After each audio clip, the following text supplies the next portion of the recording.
Right, so it's Mr. Dosser here, back with another video. Today is going to be about the downfall of AMG and the general direction of Mercedes. Right, before we get into it, could you please like, subscribe, comment, let me know what you think and what you want to see next. So AMG, we all love AMG, well, I certainly do. They're a well-known tuning company for Mercedes, so they take your regular, your A-Class, C-Class, S-Class, they tune it up and they make something special. Well, that's what they have done previously, which is why we're going to talk about it in this video. So, bit of history. AMG really formed in 1967. It was formed, by a guy called Aufrecht. The letters AMG stand for Aufrecht, Melcher, and Grobbespach. I'm sorry about the pronunciation. The latter being the birth town of Aufrecht. Now, they had, racing engine development. They got involved a bit of racing, and really they put amazing engines in regular Mercedes, and they helped with the suspension, etc. And they competed in the DTM. They produced amazing cars such as the C63 DTM AMG. They produced amazing cars, and they also had a partnership later on in the 90s with Pagani.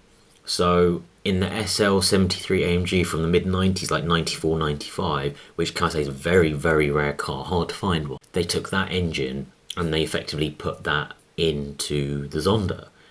Code name of the engine is M297. It's a 7.3 litre. That's the geeky stuff, but anyway, that's what they did.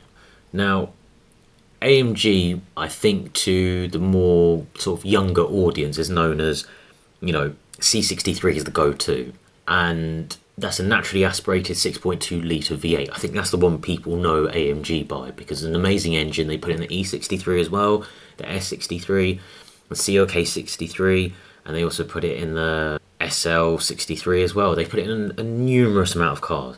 Now, where AMG decided to be a bit different is they had the Black division. It's the Black Series. So you had the COK, is a normal coupe C-Class effectively before they had the C-Class coupe. And it's a desirable car, I guess. People like it. More of a fashionable car, I guess, you could say. But they took that and they made it into something that you absolutely want. As soon as you heard it start up, as soon as you looked at it, you wanted it.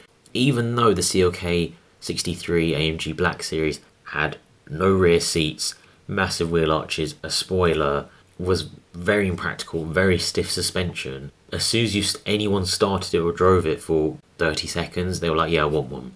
Even though it cost almost six figures and it cost way too much, people still wanted it because it was special. It had charisma, it had character, something I think is lacking from modern AMGs, and I'll go into what exactly why. So you have this naturally aspirated V8, the M156 engine, an amazing engine. I mean, it had a couple of issues in the early one, but overall an amazing engine, sounds amazing, lots of power, lots of character. Now moving forward, AMG couldn't use that naturally aspirated engine because of E regulations, etc. They had to move with the times, so they had to turbocharge the engine, which automatically turbocharging an engine will change the sound and it will mute the sound slightly. Now, I believe AMG at this stage still did a good job because previously they had the likes of the E55 AMG. So that was a supercharged engine. So they have had practice having non-naturally aspirated engines. So AMG being AMG, pinnacle of German engineering, they put a lot of effort into this new V8, the bi-turbo, and they had like a hot V. So the turbos are inside, the twin turbochargers are mounted inside the V. So the exhaust gases exiting into the central V area of the engine block. Effectively you reduce lag and it just makes it much quicker in terms of the response of the engine. In terms of sound, they still sounded good. I mean, at the time they received a lot of flack from people because they were comparing it to the C63, of the M156 engine, but at the time they didn't sound as good. But we look back now and we think actually they still sound good and people still buy them and they're still desirable. However, I think this was where it started going downhill, the downfall of AMG. So we started getting things like the A-Class, the A45 AMG. Now, I have no problems with having an AMG variant of each Mercedes model, even if it's their entry-level A-Class hatchback, that's fine with me. However, it had a 4-cylinder engine. It was a 2-litre 4-pot turbocharged engine, which even then I thought to myself, we'll let this slide. And I think most fans were like, okay, fine. I mean, it's the entry level, gets people onto the ladder, it's a bit cheaper than the C63, E63. Introduction to the brand, fine. It gives them the aero package and everything else and the AMG look, that's fine. However, things started to go a bit south from there, and a trend started. We started having AMG line, which I guess all the other German brands do as well, so they're not alone. But then we started getting the C-Class and the E-Class start having different variants of the AMG. So you had the full fat C63, fine. But then they had the C43, which was a 6-cylinder. Now, I don't know about you, but I'm trying to think the reason for why I'd go for a C43 versus a C63. Likewise, the E63 had another variant, the E53, which again, 6-cylinder. The only thing I can think of is you don't have enough money to buy it. That's the only reason I can think of, because fuel economy wise, there wasn't much to it. Tuning potential, the V8 has plenty of tuning potential, so why would you go for the 6-cylinder? I mean, I don't understand. They don't sound as good, they're not as powerful, so why would you go for one? And I feel like if I bought one, I would still go, if I just worked a bit harder, if I just did a bit better, I could get the full fat C63. But anyway, that twin turbo V8 engine they put into the Mercedes AMG GT, which was supposedly supposed to be the replacement for the AMG the SLS AMG with the gull wing doors. However, it was a slightly different market because this was targeted towards the Porsche 911. They wanted like the sports car, the premium sports car market.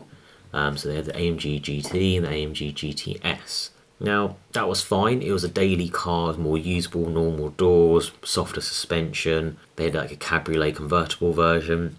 That was all good, that was all fine. And you know, from there they developed the AMG GTR, which can I say is a fantastic car, and I think that is probably the top of AMG. Like after that, it just fell off a cliff. Because they started developing variants such as the AMG GTC, the AMG GTR Pro, and then the AMG GT Black Series, which I'll get into more detail in just a second. But the issue came that they started doing an AMG version of every single car, and it started getting confusing as to what you had.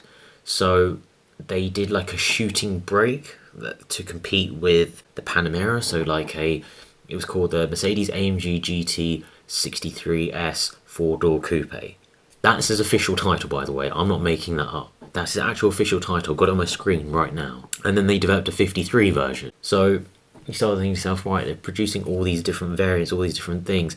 It dilutes the brand effectively. But anyway, back to the Black Series. So this new Black Series, I think it looks ridiculous. And I don't think it had the response that AMG wanted and Mercedes wanted. Because if you look at the previous SLS Black Series, in that yellow paint, I mean, don't get me wrong, it's a deeply flawed car. Those gull wing doors are a nightmare. But looks-wise, it just looks mean. It looks like it has purpose, but it looks classy at the same time. It's just on the edge of being ridiculous and classy. It's got it right. It stands out, but it stands out for a reason. You know, it's got, you know, it can back up what it's doing.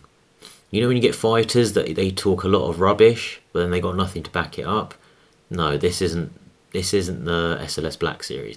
This SLS Black Series is wagging its tail. Look, it's showing off, but it's got the goods to show it off. It's got that engine, that charisma, that character. Now, this new AMG GT Black Series doesn't have that.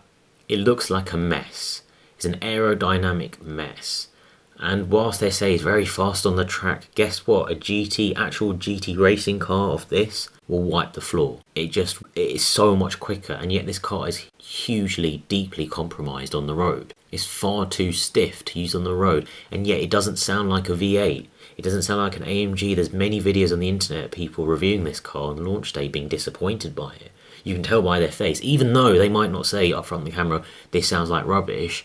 One or two of them do, but a lot of them don't. They just keep quiet because they don't want to say anything bad about it. The whole motto of, if you've got nothing good to say, don't say anything. I guess they're following that. But I don't think it's a true successor to the SLS Black Series. And the issue I have is the price.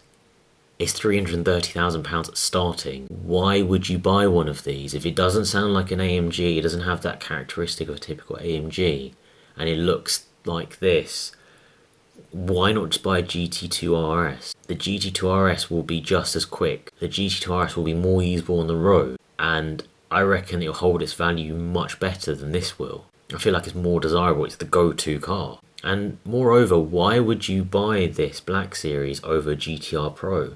The GTR Pro, you can grab one for about 150, 160. In fact, you can get the AMG GTR for about £100,000, which, okay, yeah, it doesn't have the digital dashboard, digital dials, but the rest of the package, you're getting 95% of it. It still has presence, still has looks, you know, in that green or in a grey, you know, looks amazing. So I'm a bit perplexed as to AMG. And I think the final nail on the coffin for me personally was recently, in the last couple of months, they announced the new C63. It's going to be a 4-cylinder turbo with, I think, hybrid technology. I mean, that's not acceptable to me. I mean, I don't understand. Why didn't they go for a 6-cylinder? I'm pretty sure they can fit a 6-cylinder in that car. Because BMW are going to fit a 6-cylinder in the M3, M4. They have. So why can't Mercedes put a 6-cylinder in their C-Class? I don't understand. It doesn't make sense to me. But anyway, let me know what you think. Do you think I'm wrong? Do you think I'm just exaggerating? Or do you think I'm right? Do you think, you know, AMG just aren't what they used to be? Let me know what you think in the comments below. What do you want to see next? And keep subscribed, and I'll see you next time.